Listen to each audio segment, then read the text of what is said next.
Part में आपने देखा कि दिव्यांग और जितिन रीत के घर जाते हैं और वहाँ रखी चुड़ैल वाली किताब खोल देते हैं, जिस वजह से सभी चुड़ैलें आजाद हो जाती हैं। दिव्यांग, जितिन और रीत किचन में छुप जाते हैं, पर चुड़ैल उनको ढूंढ लेती है। पर तभी रीत के पापा आकर उन तीनों को बचा लेते हैं और अपनी गाड़ी में बैठा कर ले जाते हैं। फिर दिव्यांग और जितिन को पता चलता है कि चुड़ैल की किताब रीत के पापा की है। क्या आप सच बोल रहे हो अंकल? मैं झूठ क्यों बोलूंगा?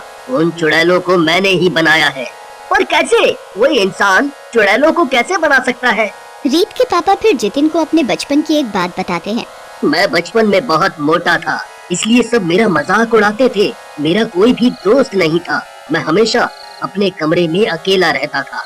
एक दिन जब मैं स्कूल से वापस आ रहा था तो मुझे एक जादूगरनी मिली। उसको किसी गाड़ी वाले ने टक्कर मार दी थी। आपको तो बहुत चोट लगी है, मैं किसी को बुलाकर लाता हूँ, आपको कुछ नहीं होगा।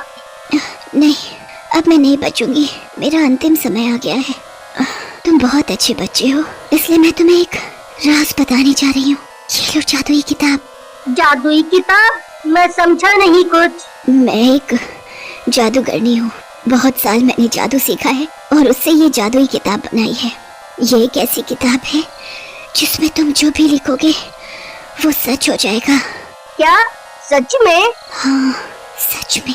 मेरे पास दोस्त नहीं थे तो मैंने अपने लिए बहुत सारे दोस्त बनाए, और दोस्त थे बहुत सारी चुड़ैलें और फूल। शुरू में मेरे साथ बहुत अच्छे से रहते थे, मुझे कोई नुकसान नहीं पहुंचाया। पर कुछ समय बाद इन्होंने मुझे नुकसान पहुंचाना शुरू कर दिया। और एक दिन जब मैं सो रहा था तो एक चुड़ैल ने मुझे मारने की कोशिश की। मैं उससे बच तो गया, पर फिर मुझे समझ आ गया कि मुझे इन चुड़ैलों को जिस किताब से बनाया है उसी में बंद करके रखना होगा। फिर मैंने इन चुड़ैलों को उसी किताब में हमेशा के लिए बंद कर दिया और उन पर ताला लगा दिया। ओह, और हमने वो ताला खोल दिया। अब हम उन चुड़ैलों को वापस उस किताब में कैसे बंद करेंगे? उसी जादुई किताब से। पर वो किताब तो मेरे घर के स्टडी रूम में रखी है और वहाँ वापस जाकर वो किताब लाना बहुत मुश्किल है। पर हमें वो किताब लानी ही होगी। तभी अचानक कॉलेज से जितिन की माँ का फोन आता है। जितिन, बेटा तुम कहाँ हो? क्या हुआ माँ, आप इतनी घबराई हुई क्यों हो? वो बेटा, मैं कॉलेज की न्यू ईयर पार्टी में जा रही थी।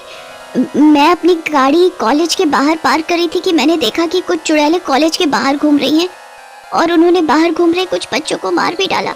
मैं यहाँ पार्किंग में ही फंसी हुई हूँ, ना तो मैं बाहर जा सकती हूँ और ना ही कॉलेज के अंदर। मैं क्या करूँ बेटा? आप बिल्कुल भी चिंता मत करो माँ, मैं आ रहा हूँ।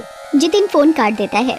अंकल, वो चुड़ैलें तो पूरे शहर में फैल चुकी हैं, वो तो हमारे कॉलेज तक भी पहुँच चुकी हैं। ओह, ये तो बहुत बुरी खबर है, हमें सबको बचाना होगा। पर कैसे पापा? मुझे घर जाकर वो किताब लानी होगी जिसमें से सभी चुड़ैलें बाहर आई हैं और उसमें इनको वापस बंद करना है। ये तो बहुत मुश्किल काम है। मुश्किल तो है, पर इतने लोगों की जिंदगी का सवाल है, मुझे उन्हें बचाना ही होगा। हाँ अंकल, आप सही कह रहे हो। एक काम करते हैं, आप हम तीनों को कॉलेज छोड़ दो और वहाँ से वापस घर जाकर वो किताब ले आओ। हम जब तक इन चुड़ैलों के कॉलेज के अंदर घुसने से पहले खुद कॉलेज के अंदर जाते हैं और वहाँ जाकर सबको इन चुड़ैलों के बारे में बताते हैं। नहीं, ऐसे तो तुम सबकी जान को भी खतरा है। आप हमारी चिंता ना करें, हमें कुछ नहीं होगा। हाँ पापा, हमें कुछ नहीं होगा। तुम्हें तो कुछ नहीं होगा, ये तो मैं और तुम बहुत अच्छे से जानते हैं बेटा। क्या मतलब? अरे कुछ नहीं, चलो अब कॉलेज आके हमें अंदर जाना होगा। पर उससे पहले मुझे अपनी माँ को पार्किंग से निकालना होगा। हाँ बिल्कुल। सब लोग कॉलेज के गेट तक पहुँच जाते हैं। दिव्यांग, जितिन और रीत गाड़ी से उतर जाते हैं और गेट के अंदर जाते ही एक चुड़ैल को घूमता हुआ देखते हैं। चुड़ैल, हमें यहाँ से छिपकर निकलना होगा। दिव्यांग, जितिन और रीत जैसे तैसे छिपते छिपाते जितिन की मम्मी तक पहुँचते हैं। बेटा जितिन, तू आ गया। हाँ माँ, अब आपको डरने की कोई जरूरत नहीं है। चलो हम अंदर चलते हैं और जल्दी से सबको इन चुड़ैलों के बारे में बताते हैं। हाँ चलो जल्दी से अंदर चलते हैं। सब लोग कॉलेज के अंदर जाते हैं। जैसे ही अंदर घुसते हैं उन्हें चुड़ैल देख लेती है। वो लोग जल्दी से अंदर भागते हैं। अंदर सब लोग पार्टी कर रहे होते हैं, सब लोग नाच गा रहे होते हैं। जितिन और दिव्यांग सबको चुड़ैल के बारे में बताने की कोशिश करते हैं, पर सब डांस करने में इतने मगन होते हैं कि